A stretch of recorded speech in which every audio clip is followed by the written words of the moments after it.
Hi everyone, কেমন আছেন? আজকে রান্না করব মসুরের ডাল দিয়ে সজনে ডাঁটা। মসুরের ডাল হলো ভেষজ প্রোটিন। প্রায় প্রতিটি বাড়িতেই মসুরের ডাল রান্না হয়, তবে অনেকে এই ডালকে আমিষের তালিকায় ফেলে। মসুর ডাল শারীরিক দুর্বলতা দূর করার পাশাপাশি রক্ত বাড়াতেও কাজ করে। কোনো ব্যক্তির শরীরে দুর্বলতা বা রক্তের অভাব থাকলে তাদের নিয়মিত মসুরের ডাল খাওয়ার পরামর্শ দেওয়া হয়। আর এগুলো হলো সজনে ডাঁটা। বসন্ত শুরু হতেই বাজারে দেখা মিলেছে সজনে ডাঁটার। স্বাস্থ্যগুণে ভরপুর এই সবজি বিভিন্নভাবে রান্না করা যায়। সজনে ডাঁটায় protein, fat, vitamin, calcium, carbohydrate, iron, copper এবং ফসফরাসের মতো উপাদান রয়েছে। এই সময় খাদ্য তালিকায় সজনে ডাঁটা রাখলে ভালো হয়। যাই হোক, আমরা চলে যাই মূল রেসিপিতে। প্রথমে আমি ডালগুলো ভিজিয়ে রেখেছিলাম প্রায় 15 মিনিট। যদি সময় থাকে বেশিক্ষণ ভিজিয়ে রাখলেই ভালো।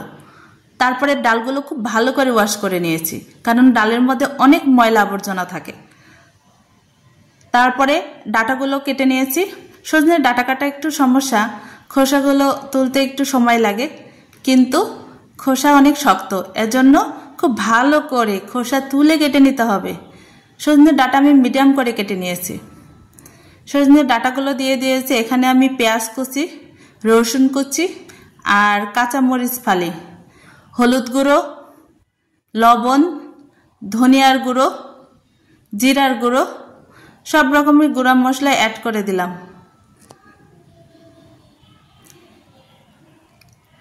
এখানে আমি একটু সরিষার তেলও দিয়ে দিচ্ছি। তারপরে ভালো করে এগুলো মেখে নিতে হবে, খুব ভালো করে মাখতে হবে। হাত দিয়ে ভালো করে মেখে মেখে যেন ঝাল লবণগুলো তরকারির মধ্যে চলে যায়। এখন আমি পানি অ্যাড করে দিলাম। এটা আমি ঠান্ডা পানি দিয়েছি।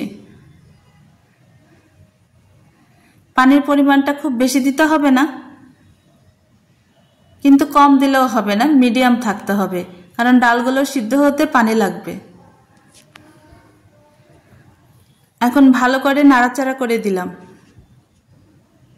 আমি চুলায় বসিয়ে দিয়েছি, হিটটা মিডিয়াম হিটে রেখে দেব। এই রেসিপিটা তৈরি করতে বেশি সময় লাগে না। যেদিন বাসায় মাছ মাংস রান্না হবে না বা শর্টকাটে কোনো রান্না করতে চাইবেন, সেদিনই এটা রান্না করতে পারেন। এটা খুবই মজাদার এবং একটা রেসিপি দিয়ে আপনি পেট ভরে ভাত খেতে পারবেন। এই তো আমার ডাল অনেকটা সিদ্ধ হয়ে গিয়েছে, সজনের ডাঁটাও সিদ্ধ হয়েছে।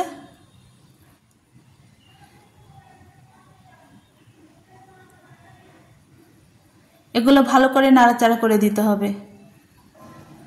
আমি কিছু গোটা কাঁচামরিচও অ্যাড করেছি। আমি এখন নামিয়ে নিচ্ছি। আবারও কড়াই দিয়ে দিলাম। এখানে আমি সরিষার তেল ইউজ করলাম। এখানে পেঁয়াজ কুচি আর রসুন থেতা, এগুলো দিয়ে ভালো করে ভেজে নিতে হবে।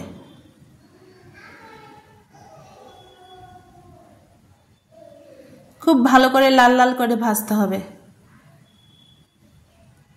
আমি শুকনো মরিচ দিয়ে দিলাম।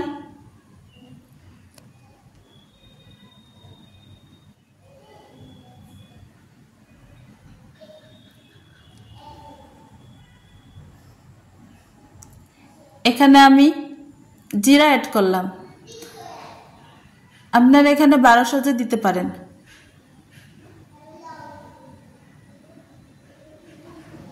দেখুন বন্ধুরা, আমার ভাজাগুলো লাল লাল হয়ে গেছে। এখন আমি ডাল, সজনা তরকারিগুলো দিয়ে দিচ্ছি। এগুলো আবার ভালো করে নাড়তে হবে। এরকমই মিডিয়াম হালকা হালকা ঝোল থাকবে। ডালগুলো সিদ্ধ হয়েছে, কিন্তু একদমই যে ঝোল হয়ে গিয়েছে এরকম কিন্তু না। এই রেসিপিটা এরকমই ভালো লাগবে। সিদ্ধ হবে কিন্তু গোটা গোটা থাকবে। লবণটা চেক করে নেবেন। আমার একটু লবণ লাগবে, দিয়ে দিলাম। তো বন্ধুরা ভালো থাকবেন, আবার দেখা হবে নতুন কোনো রেসিপি নিয়ে।